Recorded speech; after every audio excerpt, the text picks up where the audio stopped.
Mesdames et messieurs, merci et surtout bienvenue dans votre magazine. Nous parlons sport, nous parlons politique, nous parlons sécurité, nous parlons culture, nous parlons de tout et nous analysons, n'est-ce pas, l'actualité de notre pays et pourquoi pas ailleurs également. Il y a des informations qui nous viennent de partout. Merci quand même de votre accompagnement. Merci pour ceux qui nous écrivent régulièrement. Merci pour ceux qui likent. Merci pour ceux qui partagent nos magazines, n'est-ce pas, tout ce que nous produisons comme information. Alors aujourd'hui, nous avons 4 éléments ou 4 informations clés que nous voulons partager avec vous. Nous analysons et puis nous donnons notre point de vue. Premièrement, nous allons d'abord commencer par rapport à ces rapprochements entre Joseph Kabila Kabange, ancien président de la République, ainsi que Martin Fayulu, après avoir rencontré Moïse Katumbi. Joseph Kabila a rencontré également l'opposant Claudel Lubaya, qui est aussi un opposant connu de notre pays. Et aujourd'hui, il y a beaucoup de tractations, on ne sait pas jusqu'ici qui invite qui veut la main de qui, mais quand même on sent que Martin Fayulu serait séduit par tout Congolais qui est contre, oui, qui est fatigué du régime Félix Tshisekedi.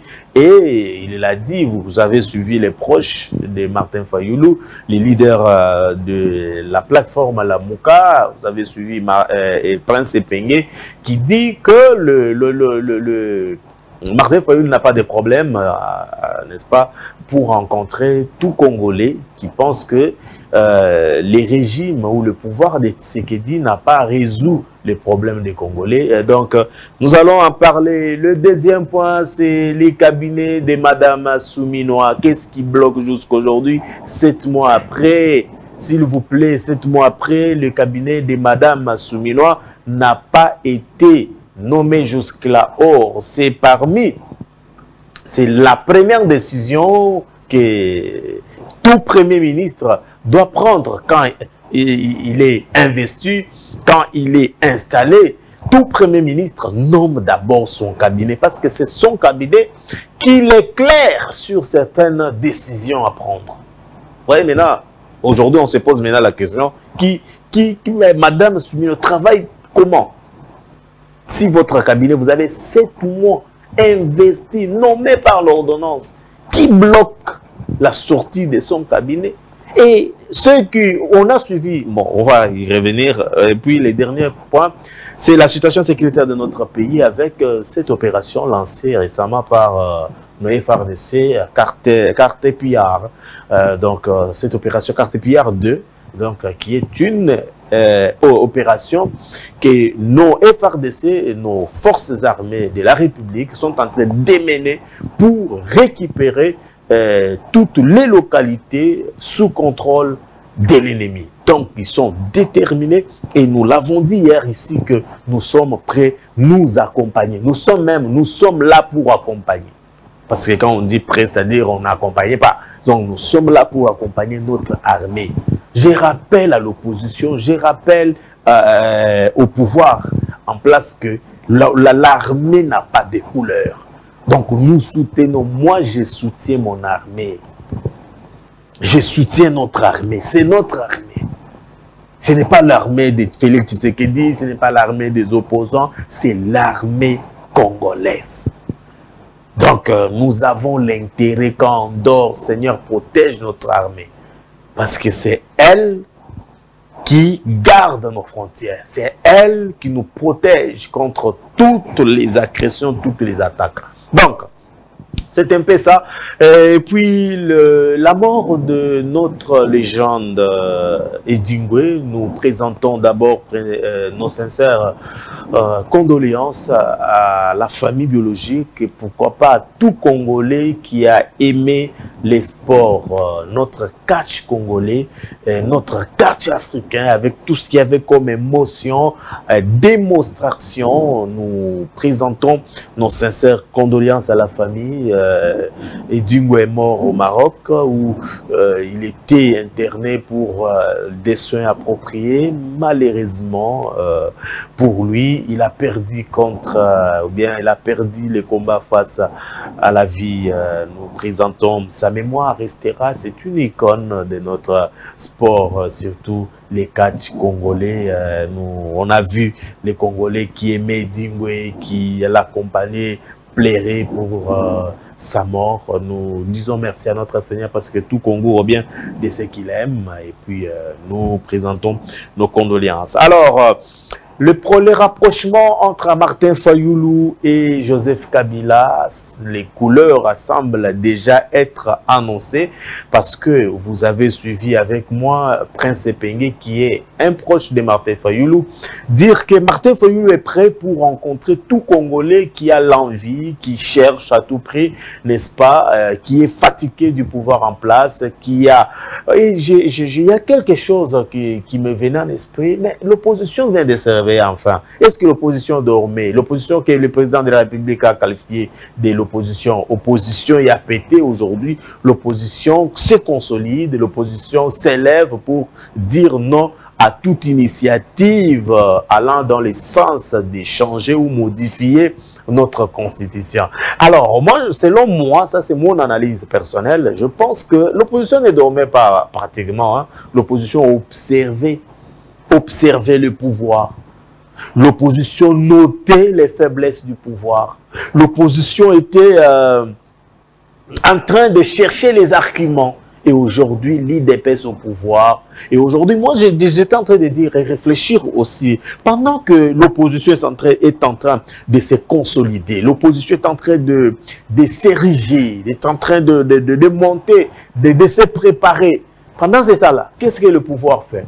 Qu'est-ce que l'opposition, qu'est-ce que l'Union sacrée est en train de faire? C'est les intérêts personnels, c'est les ceci et autres. Pendant ce temps-là, Joseph Kabila, je me rappelle un ami qui m'a toujours dit qu'il est très difficile de faire l'opposition à l'extérieur du pays. Ça coûte, l'opposition à l'extérieur du pays te coûte parce que tu n'es pas sur place.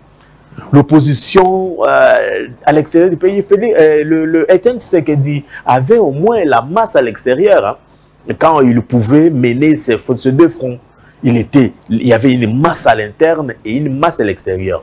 La diaspora accompagnait à cette époque l'opposition. Et aujourd'hui, on semble que la diaspora n'est plus très active comme avant, où il y avait des marches en Belgique, en France, en Angleterre, par-ci, par-là, où on menaçait Kabila. Kabila dégage, Kabila doit partir, Kabila ceci. Aujourd'hui, on sent que la diaspora, bon, nous aimons bien notre diaspora, donc ce sont eux qui nous suivent régulièrement, nous avons des notifications, nous avons des messages des fois de ceux qui nous appellent et ça c'est vrai, on est sûr. L'opposition, donc la diaspora n'est plus comme avant.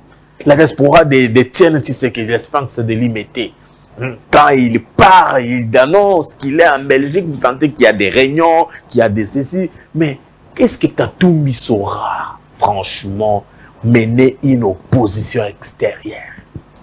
Quand je dis une opposition, parce qu'à l'interne, on a quand même Martin Fayulu qui selon d'autres observateurs, pense que Martin Fayulu ferait peur au pouvoir, oui ou non. Vous n'avez que à revoir les récents propos de Martin Fayulu qui accusait le président de la République de se déplacer avec toute une masse pour freiner, pour étouffer la démarche de l'opposition contre son initiative sur le changement de la Constitution. Et tout ça, quand vous mettez un peu, vous essayez un peu de revoir les tableaux, Joseph Kabila s'élève. Est-ce que Joseph Kabila est dans l'opposition? Bon, qu'est-ce que j'ai dit? Est-ce que Joseph Kabila, jusqu'ici, après 6 ans, Joseph Kabila s'élève pour dire qu'il veut maintenant récupérer le pouvoir? Mais je voudrais dire quelque chose peut-être qui va rester. Est-ce que vous pensez, vous savez que Joseph Kabila a fait 18 ans au pouvoir? Et si Joseph Kabila prenait le pouvoir, je ne sais pas, mais on sait bien que si Joseph Kabila organisait les élections aujourd'hui en République démocratique du Congo, j'ai dit, mais si il arrivait que il se mettait d'accord, Joseph Kabila, Katumbi, Fayulu, Félix Tshisekedi et tous les autres, pour organiser les élections, et qu'il y a Joseph Kabila sur la liste, je vous jure que Joseph Kabila a vu comment les faiblesses du pouvoir de Félix Tshisekedi, le FCC que vous voyez, vous pensez que peut-être c'est une plateforme, une famille politique déjà qui n'a plus d'avenir, qui n'a plus d'essence. Vous savez que le FCC est en train de noter les faiblesses de l'IDPS. Il a compris, Joseph Kabila a compris. Il dit que, je posais la question à un proche de Joseph Kabila pour dire, est-ce qu'il est exactement en exil ou quel est l'état actuel de Joseph Kabila par rapport à notre pays? Il est où? Des études qui ne terminent jamais. Est-ce que Joseph Kabila, si vous avez aussi suivi Christian Kabouya qui disait si Joseph Kabila ne se repose derrière, il n'a qu'à rentrer au pays. Est-ce que faire là pour l'opposition à l'extérieur du pays, moi je pense que si Étienne Tshisekedi a réussi de ce côté-là, parce qu'il avait la masse dans la diaspora, et la diaspora l'accompagnait. La diaspora a beaucoup accompagné, ça il faut le reconnaître. Hein. Il faut reconnaître. La diaspora a beaucoup accompagné à l'extérieur, surtout Étienne Tshisekedi. Et aujourd'hui, sur qui la diaspora peut compter? Joseph Kabila et Moïse Katumbi, qui a déjà un dossier avec dans la réhabilitation de l'aéroport Moulonde à Kassenga, si je ne me trompe pas, dans les territoires de Kassenga. Et aujourd'hui, Moïse Katumbi a du mal à rentrer au pays parce qu'il serait... Bon, il paraîtrait que les dossiers encore est classé. On attend. Le dossier est en cours, je ne sais pas. Et faire l'opposition à l'extérieur. Pourquoi Joseph Kabila a cherché à voir ceux qui sont à l'extérieur, les convaincre, et ceux qui sont à l'intérieur? Aujourd'hui, il est du côté Martin Fayulu. Demain, ça sera peut-être Sessanga. Demain, ça sera peut-être Mouzito. Demain, ça sera Céline. Donc, on nous comprendra. L'IDPS risque d'être surpris de ce que le pouvoir... Vous avez même suivi que le président de la République l'avait dit autrefois que l'AFC M23, c'est Joseph Kabila. Est-ce que Martin Fayulu risque de tomber dans les mêmes lots, de ceux qui soutiennent? Est-ce que Martin Fayulu va accepter d'être appelé? Parce que quand on qualifie Joseph Kabila d'être derrière l'AFC, et ceux qui sont derrière Joseph Kabila soutiendraient également l'AFC ou le M23, les complices de Paul Kagame. Ça, moi je pense que Martin Fayulu doit beaucoup réfléchir sur cette question. Est-ce que Joseph Kabila cherche à se refaire la santé politique parce que ça fait pratiquement 6 ans que la personne ne parle pas? Et quand il veut parler, quand il cherchera à parler, il parlera sur quoi? Et c'est quoi son impact parce qu'il est à l'extérieur? On a arrêté récemment Daniel Ngouemulunda. John Numbi a échappé récemment. Est-ce que aujourd'hui, on peut dire que l'opposition externe que nous sommes en train, l'opposition qui est en train de se reconstituer à l'extérieur du pays, ici je parle de Moïse Katumbi, je parle de Claudel Loubaya, je parle de Joseph Kabila. Quelle sera la force de cette opposition au niveau? Bon, quel sera l'impact de cette opposition à la tête de Joseph Kabila pour faire échec à la démarche de Félix Tshisekedi sur la révision ou le changement de notre constitution? Donc, les débats restent encore jusqu'ici très chaud pour comprendre quel sera l'impact, qui sera le leader dans tout ça. Moïse Katumbi, parce qu'on connaît comment les alliances commencent. Aujourd'hui, les Matata Mpogno ici étaient avec Katumbi. était à la tête pendant les campagnes et autres. Aujourd'hui, Martin Fayulu, qu'est-ce que j'ai dit, Augustin Matata Pogno est dans ses affaires et Katumbi est à l'extérieur du pays. Donc la politique est comme ça au Congo. On peut commencer ensemble et puis se séparer et puis se retrouver encore pour d'autres fins et ça continue comme ça. Et cette manière, beaucoup pensent que ça ne, cette façon de faire les choses ne paye pas. Donc nous demandons à Martin Fayulu de beaucoup réfléchir. Si vous acceptez aujourd'hui de rencontrer Kabila, est-ce que vous serez d'accord d'être appelé Martin Fayulu, Kabila Katumbi, AFC, M23? Parce que déjà, les régimes a qualifié Joseph Kabila d'être derrière les M23, d'être derrière l'AFC. Comment vous allez changer cette image? Donc, Martin Fayulu qui semble un peu être rassemblé, il veut tout celui qui veut faire échec au pouvoir de Félix Tshisekedi, il sera prêt pour tendre sa main. Donc, c'est un peu ça. Et le deuxième élément que je voudrais également en parler aujourd'hui, c'est après 7 mois, Madame Souminois n'a pas encore pris la première décision de nommer les membres de son cabinet. Quel est cet empêchement majeur qui bloque Madame Mama Souminois de nommer les membres de son cabinet? Ça, c'est la question que nous nous demandons. Mais, madame, qui c'est vous, le chef? Madame, c'est vous, le premier ministre de ce pays. Que personne ne vous intimide. Donc, cette démarche-là, ils ont sous-souté.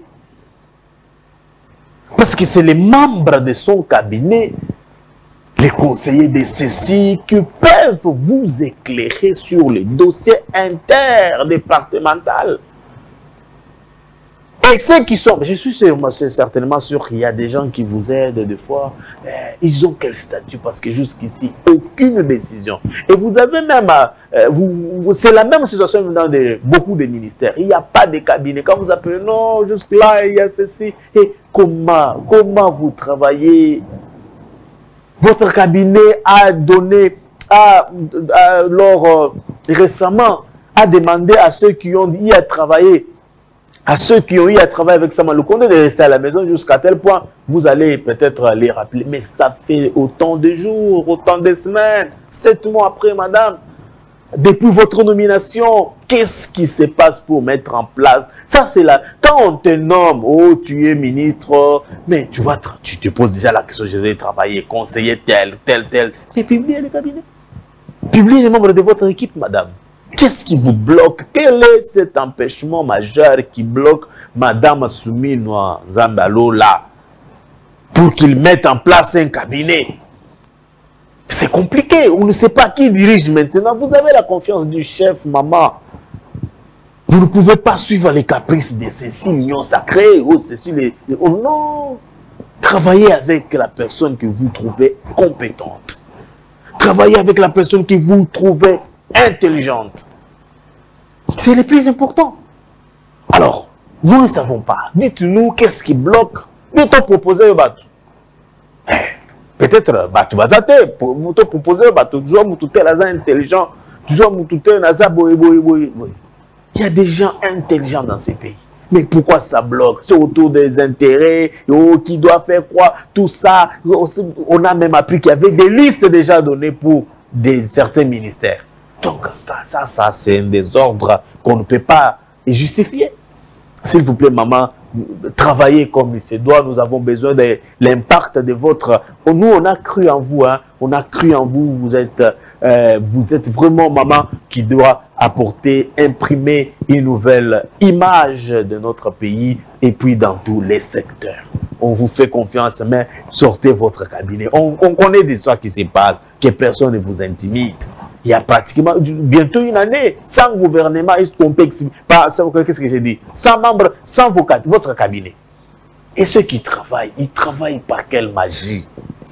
Donc ce pays mérite mieux. Donc on termine avec la question de la situation sécuritaire de notre pays, avec cette nouvelle opération pour récupérer les territoires.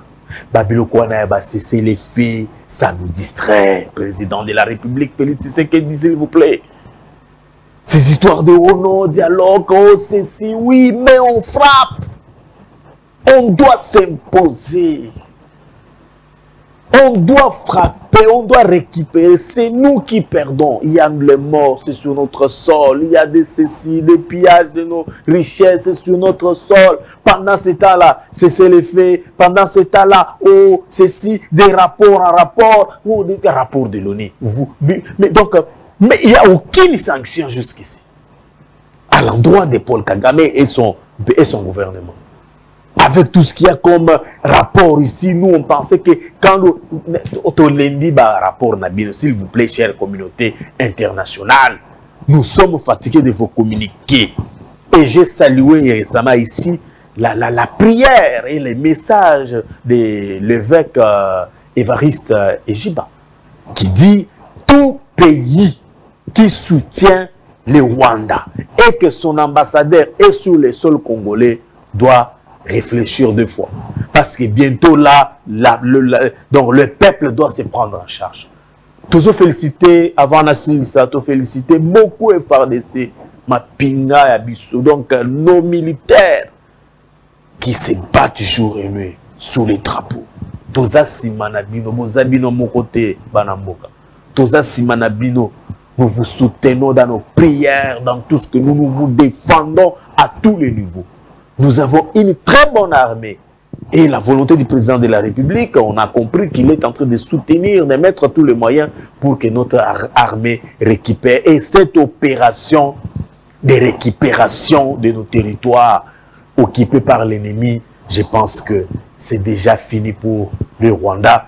Et notre prière est que quand on récupère toutes les localités occupées, on prend possession. On agresse le Rwanda. Donc on va frapper Dieu. On va frapper maman, papa, moana, coco, tout. On va imposer la paix dans notre pays. Et je pense que tous les militaires moko ya bien. Nous sommes, permettez quand même de l'écouter, j'avais un ami qui dit, nous avons une armée. Notre armée, il y a quelqu'un qui peut, capable de faire 6 mois dans la brousse avec les bruits, les crépitements des balles. Manger oui ou non, Mbokanabiso. Ils ont prêté serment, ils sont prêts à mourir pour notre pays. Je vous dis que l'armée n'a pas de couleur, chers Congolais. L'armée n'a pas opposition, majorité, l'armée n'a biso. Police, c'est la couleur, police, c'est ceci, police, c'est tel. Non, police, c'est biso. Ba service secret, ba service donc eza biso tango tola la katolamuki, c'est Dieu qui nous protège, mais Dieu utilise certaines personnes sur cette terre pour nous venir en appui. Disons-le clairement. Donc mesdames et messieurs, nous soutenons notre armée. Merci à cette grande équipe et surtout merci quand même aux gens qui nous écrivent. Merci aux gens qui partagent. J'ai vu notre lien quelque part, donc ça nous fait du bien. Ça ne te manque rien de liker, ça ne te demande rien de partager, ça ne te demande rien de s'abonner. Merci parce que si vous le faites, ça nous encourage, ça nous motive et ça nous fera énormément du bien. Bientôt là, nous sommes en train de lutter qu'avant la fin de ce mois, qu'on atteigne encore un bon nombre des abonnés sur notre chaîne. Donc, ça nous fera énormément plaisir. Merci à cette grande équipe qui nous accompagne. Merci à Bestel Kitoko. Merci à Jordi Kalonda. Merci à tous celui qui appuie ces magazines d'information sur notre chaîne. Et nous sommes là chaque jour pour vous apporter ce qui a avancé dans par rapport à telle information. Et ici, nous disons la vérité. S'il y a quelque chose qui ne marche pas, nous le dirons tout haut pour l'intérêt suprême de notre pays. Merci beaucoup, mesdames et messieurs. Que l'Éternel Dieu nous protège et surtout, les meilleurs restent à venir. Je vous retrouve demain à la même heure. D'ici là, portez-vous bien. Au revoir.